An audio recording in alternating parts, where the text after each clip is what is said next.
Hello everyone, my name is Meghan LeVota and I offer wisdom, tools, and support for personality integration. So today I want to talk about how one of the best reasons why knowing about the 8 cognitive functions and your personality and your psyche, why that is so helpful is because it can be used as a vocabulary, a sort of mental vocabulary for the way that your psyche works. So this is not just something that I came up with. Carl Jung did mention that these psychological functions could be used as vocabulary to discuss these sort of unforeseen dimensions of the psyche that are otherwise hard to talk about. And think about this, if you speak English, no matter what language you use, but like if you speak English, you have the word feeling, and sure, it might be a word that is tangentially related to FE and FI, and we can use these words to try and describe these functions. We can say things like emotion, harmony, personal morals, values. None of those words really quite get at the heart at FE and FI, but we use these words to describe and to try and understand the different functions of the psyche, and using these terms helps us understand the archetypes that exist within us. So yes, we all know that these are really great terms to use. So why do I like using them? Well, for starters, my best friend's an ENFP and we use completely different cognitive functions. Even though we might have a lot in common in the sense that we're very curious people, we like meeting new people, we like discussing ideas with them, we both like, really getting to the heart of understanding humanity and really extending warmth to other people. We have that NF temperament, we're extroverts, we could be kind of a lot. We both relate a lot because we feel like we're too much for people. However, if she were to say and try and use words to describe her psychological experience to me, there's almost always going to be a communication gap. Why? It's because the way that her functional stack works is so different from mine, to where if she were to try and use words to explain what is going on for her, then my associations with the words are going to be so different because the way that my psyche works is in a different way. So I don't know if I would be able to stand my best friend if it wasn't for the fact that we were able to use functions in order to distinguish what it is we're really talking about. So, and a lot of that is not quite, it's not perfect, but it facilitates the conversation.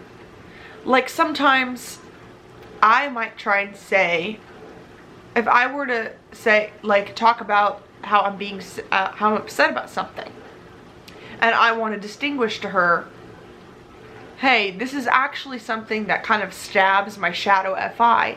This is actually something that, I'm not just talking like I always am, like I always am talking about my feelings.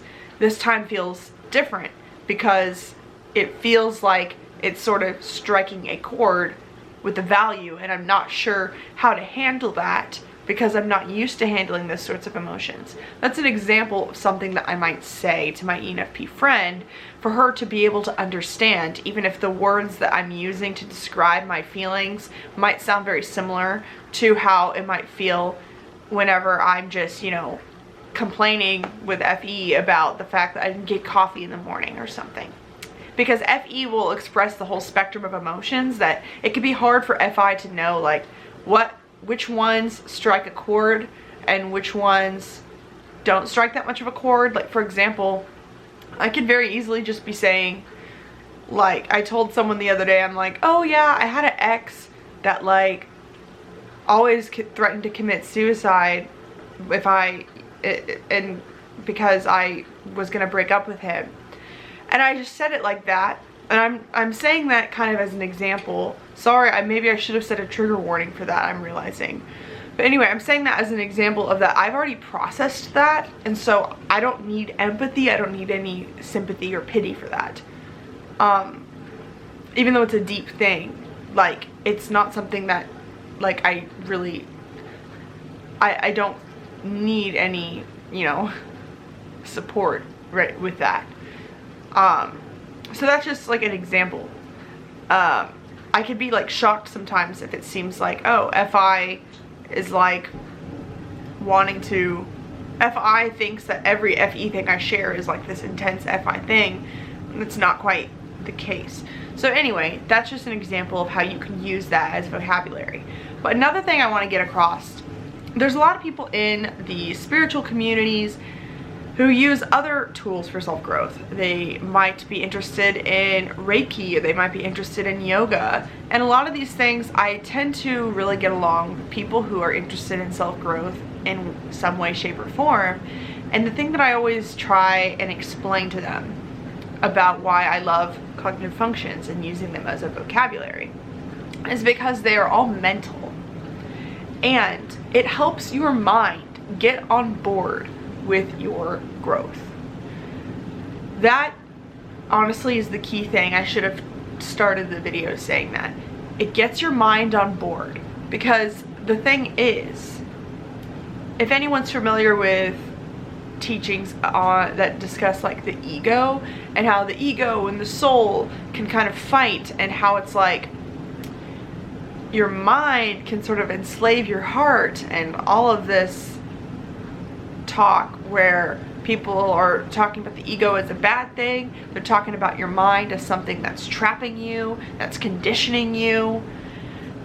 And the thing is, if you want to grow in your heart, in your soul, in your higher self, in your cosmic self, in your multidimensional self, whatever it is, if you're one of those people listening who is like already drinking the metaphysical Kool-Aid, and you are wanting to, you know, grow your freaking cosmic self, you cannot sleep on your mind. You cannot ignore your mind. Nobody can. It's the first step in many ways, and that's honestly why personality type is a great tool for anyone. Not just people who are already like going on shamanic journeys in their mind and like trying to outdo themselves and remember their past lives. You know, I'm in that world. I'm in the spiritual circle, and a lot of people that I've met there, they don't quite understand why personality type is important, because they think that they've already surpassed it, because they've already gone into these like, they've already had like meetings with their spirit guides and like understanding their higher self and all of that. But the thing is, we're all humans, and we all have an ego, and we all have a mind. And if you're trying to go out over there and like outdo your mind and outdo your body, I'm talking to you NFs, I'm one of you too. If you're already trying to like outdo your mind, you can't. Like, you can't. You have to have your mind understand. That is why, you know, using this as a vocabulary, it makes your mind get it. So whenever I talk about personality integration, I'm talking about how, you know, you can mentally understand, okay, this is my dominant function, and then this is my auxiliary, this is my tertiary, this is my inferior, and it's like, okay, yeah, I understand. I'm not really focused on this area of the psyche. I'm focused on this area of the psyche a lot more. And in order to integrate myself into a person with integrity all the way through, I need to, you know, okay, this is the area of my psyche to work on. Got it. Your mind gets it because it is a cognitive tool. All of the 8 cognitive functions, they are mental. FE is mental. FI is mental. These are mental ways of organizing our emotions. They are not emotions. So that's another whole thing. I've already talked about that in other videos, but all of it is a way, is how your mind or understands like the entirety of your psyche, that you could use as little terms. They're little cheat sheets, or shortcuts, I guess is a better term. But I've noticed that whenever, like, other like spiritual teachers will talk about shadow work, they'll talk about integrating your inner child, or integrating your higher self, or integrating, you know, going and healing the trauma of your 5-year-old self. These are all ways to integrate parts of your psyche, and it's very similar to what I'm talking about, except for that there's not that much of a mental way to describe what it is you're talking about. So let's just say, oh, I'm really focused in on the inner child part of me that was really playful, and I'm really gonna try and dive into my shadow and get that playful side back. That's totally cool if you want to do it in that way, but I believe that knowing about the 8 cognitive functions gives you some sort of a guide to understand what areas of your psyche are, you know, in the shadow, where they are, things like that, in the sense where, like, all right, TI is my inferior function. Okay, what does that look like? It doesn't mean that TI is literally just one thing. That is an entire area of my entire psyche. And okay, like, a lot of definitions that try and say TI is your personal reasons. Not that that's wrong, but it's not all of it. That's not all of TI. Like, TI is 1/8 of the possibility for human psyche. And how big of a possibility are you seeing here? How big of a potential are you seeing here? That totally depends on how you define these functions. So I can look at that as a chunk of my psyche as my inferior, and I know that that is a little, it gives me a guide what to work on. Where without this as a mental tool, you might not have a guide, and you might just be, oh, well, yeah, I want to integrate myself, and yeah, I know there's this thing, the shadow, and yeah, what is it?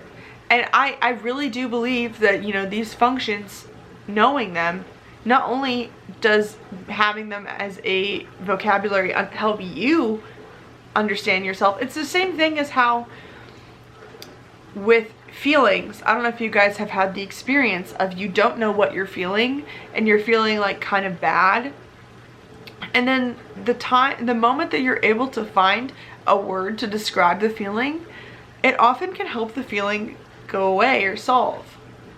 Like, for me, there's been times where I'm like, what is this? I feel weird. And then the moment I'm able to say, oh, that's resentment. Okay. It helps me move past it. Because when you put a name for your feelings, it kind of helps make them real, and it kind of helps you understand what's going on. And so it's the same with your cognitive functions. Like, it helps your psyche feel real, it helps you know what's going on, it helps you be more self-aware, and it helps you have some tools to use for understanding when you're going along your journey. So if you have any questions about that, please let me know, and I would be happy to go into it more in other videos. I also offer mentorship that is specifically for integrating your personality and taking your ego and your shadow, making them love each other, and all that fun stuff. So thank you for watching, and have a wonderful rest of your day.